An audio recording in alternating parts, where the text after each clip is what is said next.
Hello everyone, once again welcome to my channel Sani Study Mantra।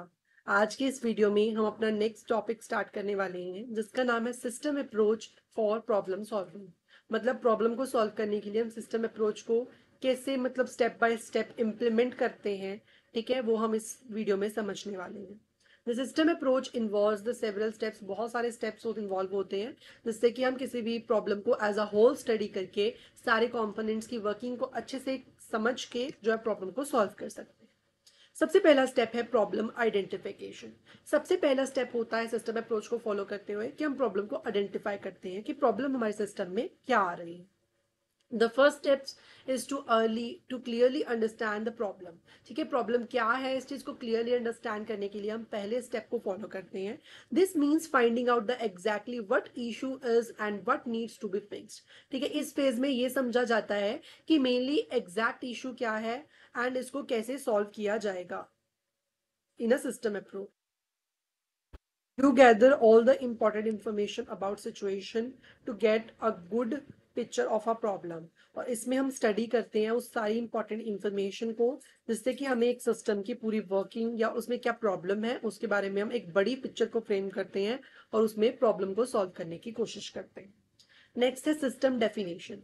System definition का क्या मतलब है? The next you define what you makes up a system.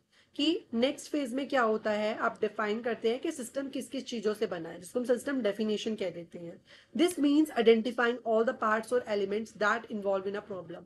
मतलब जिन parts की वजह से, जिन सिस्टम के कंपोनेंट्स की वजह से प्रॉब्लम एक्चुअली में अराइज हुई है, उनको हम इसमें डिफाइन करते हैं कि कौन कौन से वो कंपोनेंट्स थे।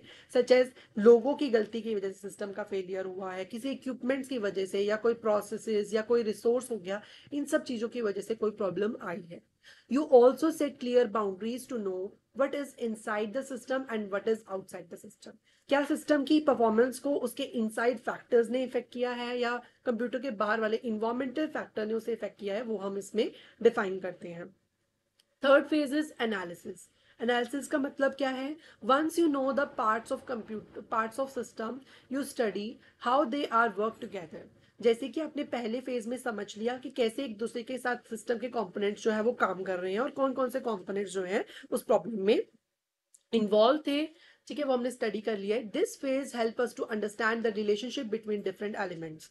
कि डिफरेंट एलिमेंट्स में किस तरीके का रिलेशनशिप था, इंफॉर्मेशन कहाँ से कहाँ फ्लो हो रही थी, वो चीज हम एनालिसिस फेज में एनालाइज करते हैं ताकि हमें पता चले कि एक्चुअल में जो सिस्टम है उसकी वर्किंग किस तरीके से चल रही थी। You look at the changes in one part might affect the other. कि किस तरीके से एक सिस्टम में एक कंपोनेंट में चेंज आने की वजह से अनदर कंपोनेंट्स में भी उसका फर्क दिखने लगा, वो हम इस फेज में स्टडी करते हैं। This help us to find the root cause of a problem. इससे हम रूट कॉज ऑफ प्रॉब्लम, मतलब कि जो जड़ है प्रॉब्लम की, उसको आइडेंटिफाई कर सकते हैं। Next phase is designing solution. After understanding the system, जब हमने सिस्टम को अंडरस्टैंड कर लिया, you come up to ideas for solving the problem. अब आप प्रॉब्लम को सॉल्व कर सकते हैं। These solutions are design to improve the whole system. ठीक है, ये सिस्टम, ये सॉल्यूशंस जो बनाए जाते हैं प्रॉब्लम को सॉल्व करने के लिए, वो इस तरीके से बनाए जाते हैं ताकि पूरे सिस्टम की परफॉर्मेंस को, सिस्टम एज अ होल की परफॉर्मेंस को इम्प्रूव किया जा सके। सिर्फ एक सिंगल कंपोनेंट्स को ध्यान में रखते हुए जो है प्रॉब्लम को सॉल्व नहीं किया जाता।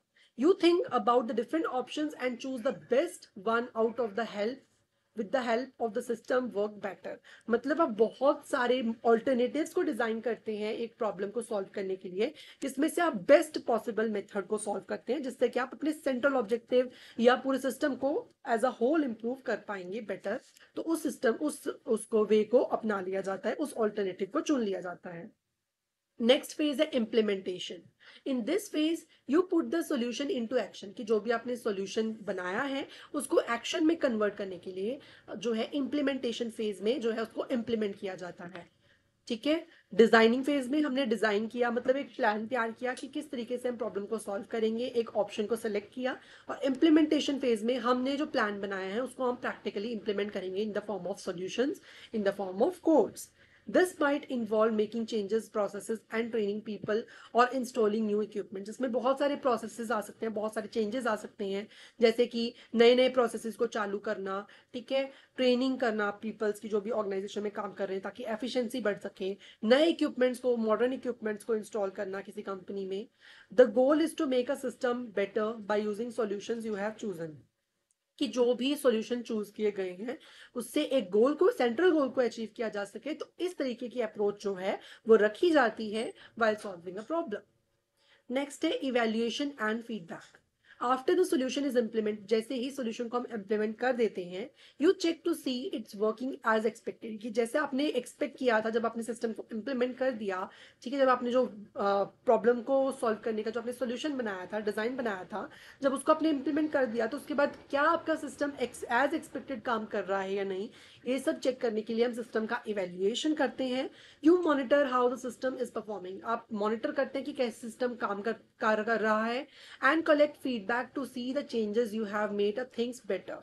तो फिर आप जो ऑर्गेनाइजेशन में काम करने वाले लोग होते हैं या सिस्टम को यूज करने वाले जो लोग होते हैं उनसे आप फीडबैक लेते हैं कि कैसे चीजें बेटर काम कर रही हैं या नहीं कर रही, उस चीज को हम फीडबैक लेना कहते हैं। If needed you make a better improvement, अगर सिस्टम एक्यूरेटली अभी भी काम नहीं कर रहा है तो उस केस में सिस्टम में फर्दर इंप्रूवमेंट्स की जा सकती हैं और जो है सिस्टम को step by step more improvement की जाती है और सिस्टम्स इंप्रूव होते हैं और कंपनी की एफिशिएंसी बढ़ती है। सो इस तरीके से हम सिस्टम अप्रोच को फॉलो करते हैं फॉर अ प्रॉब्लम सॉल्व। अगर आपको ये वीडियो अच्छी लगी हो, वीडियो को लाइक करें, चैनल को सब्सक्राइब करें, अपने फ्रेंड्स के साथ शेयर करें। Thank you so much for watching, और यहाँ तक हमारी वीडियो को देखने के लिए आपका वेरी वेरी थैंक यू।